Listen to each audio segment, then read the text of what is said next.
Hello, আসসালামু আলাইকুম। সবাই কেমন আছেন? অনেক দিন পর আজকে আমি বাসায় স্পেশালি আন্টির জন্য রান্না করছি চিকেন বিরিয়ানি। সো এখানে আমি 4 পিস চিকেন নিয়েছি এবং একটু রেগুলার কাট করে কেটেছি। তারপর এখানে আছে বাসমতি রাইস আধা কেজি পরিমাণ। তারপর এখানে আছে হচ্ছে সরিষার তেল, আদা বাটা, রসুন বাটা, পেঁয়াজ কুচি, এটা হচ্ছে বেরেস্তার জন্য। তারপর আছে তেজপাতা 2টার মতো। তারপর এখানে আছে হচ্ছে গুঁড়া দুধ 2 টেবিল চামচ পরিমাণ, বিরিয়ানি মশলা 2 টেবিল চামচ পরিমাণ, লবণ 1 চামচ পরিমাণ, ভাজা জিরার গুঁড়া 1.5 টেবিল চামচ পরিমাণ। তারপর এখানে আছে হচ্ছে লাল মরিচ গুঁড়া 1.5 টেবিল চামচ পরিমাণ, 2টা এলাচি, দারুচিনি, 2টা লং। তো এবার খুব ভালোভাবে আমি মাংসটাকে প্রথমে ম্যারিনেট করব সবগুলো মশলা দিয়ে। তো প্রথমেই দিব আমি আদা বাটা, রসুন বাটা,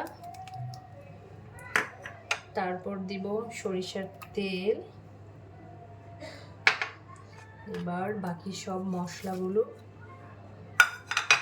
তারপর কিছু পেঁয়াজ কুচি। এবার খুব ভালোভাবে ম্যারিনেট করে রেখে দিব 10 মিনিটের জন্য। অলরেডি আমার ম্যারিনেট করা শেষ, এবার আমি ঢেকে 10 মিনিটের জন্য রেখে দেব। খুব বেশি পানি দেওয়ার প্রয়োজন নেই, হাফ কাপ পরিমাণ পানি দিয়েছি। এবার ঢেকে তারপরে 10 মিনিট রান্না করতে হবে। ভিউয়ার্স, চলে আসলাম আমি 10 মিনিট পর। অলমোস্ট চিকেনটা কিন্তু রান্না হয়ে গিয়েছে, আর কিছুক্ষণ রেখে তারপর নামায় নিতে হবে। ভিউয়ার্স দেখেন, এত সুন্দর একটা ইয়ামি কালার আসছে। এই পর্যায়ে আমি একটু নেড়ে চেড়ে দিব, আর চুলার আঁচটা মিডিয়ামে রেখে তারপর নামায় নেব। তো আরেকটা কড়াই বসিয়ে দিয়েছি, এবার আমি দিয়ে দেব রান্নার তেল, আর এবার দিয়ে দেব হচ্ছে সেই পেঁয়াজ কুচি আর তেজপাতা। এগুলোকে আমি বেরেস্তা করে নিব। সো ভিউয়ার্স দেখেন, খুবই সুন্দর একটা কালার আসছে, পেঁয়াজ বেরেস্তা একদম রেডি। তো এখান থেকে আমি জাস্ট বেরেস্তার জন্য কিছুটা পেঁয়াজ রেখে দিলাম। এবার সেই ধুয়ে রাখা চালটা আমি দিয়ে দেব। দেখেন কতটা ঝরঝরা হয়েছে।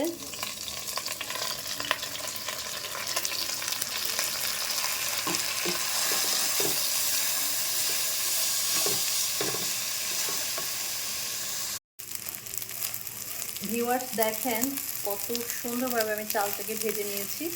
আপনারা এরকমভাবে ভেজে নেবেন 5 থেকে 6 মিনিট। আর চালটা কিন্তু ভাজা হয়ে গেলে দেখবেন যে চালটা অটোমেটিক খুবই সুন্দর একটা ঝরঝরার মতো হবে, একটা একটার সাথে লেগে থাকবে না। এই পর্যায়ে দিয়ে দিতে হবে গরম পানি।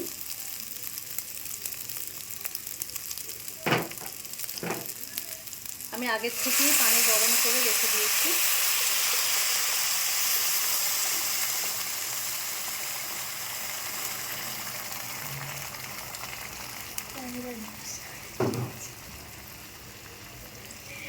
এবার খুব ভালোভাবে একটু নেড়েচেড়ে মিক্স করে দিতে হবে।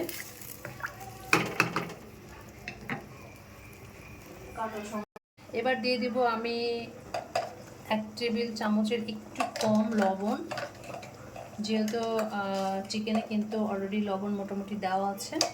তারপর দিব 5 থেকে 7টা কাঁচামরিচ মাঝখানে ফালি দিয়ে নিয়েছি। তারপর দিব বিরিয়ানি মশলা। বিরিয়ানি মশলাটা অবশ্যই দেওয়ার ট্রাই করবেন, তাহলে স্বাদ দ্বিগুণ হবে। আর এই পর্যায়ে আমি দিব লিকুইড মিল্ক। এখানে আমি 1.5 কাপের মতো নিয়েছি, একদম ঘন লিকুইড মিল্ক। এবার খুব ভালোভাবে আবারও নেড়ে চেড়ে মিক্সড করে ঢেকে 5 মিনিট কুক করতে হবে।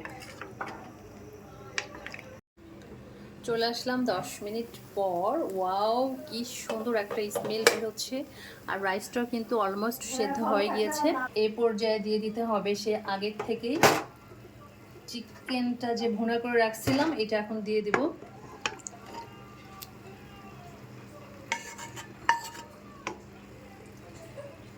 এবার খুব ভালোভাবে একটু মিক্সড করতে হবে এবং আপনার হাতের কাছে যদি ঘি থাকে তাহলে একটু ঘি দিবেন।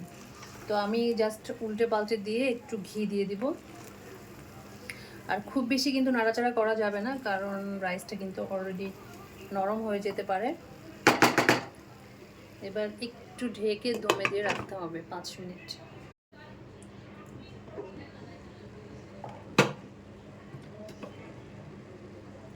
এবার আমি দিয়ে দিব ঘি।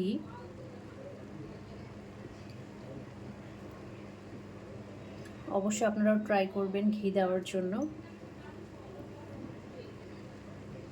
ঘি দিলে খুবই সুন্দর একটা স্মেল আসে, খেতেও খুবই ইয়ামি লাগে। আর কিছু পেঁয়াজ বেরেস্তা দিয়ে দেব। এবার আমি আরও 5 থেকে 6 মিনিট দমে দিয়ে তারপর নামায় সার্ভ করব।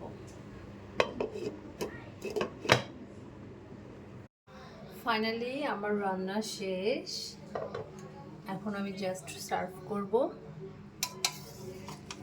খুবই সুন্দর একটা ইয়ামি লুক আসছে।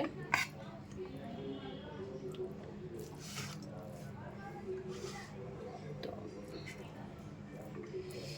কি সুন্দর একটা ঘ্রাণ বের হচ্ছে। তারপর এটা আমি পরিবেশন করব। টমেটো, তারপর দিব হচ্ছে পেঁয়াজ আর কিছু পেঁয়াজ বেরেস্তা। সো গাইস, ফাইনালি আমার চিকেন বিরিয়ানি রান্না শেষ, সার্ভ করা শেষ। এখন আমাদের ডিনার করার পালা। সো গাইস, কেমন লাগলো ভিডিওটা অবশ্যই কমেন্ট করে জানাবেন। Thanks for watching. আল্লাহ হাফেজ।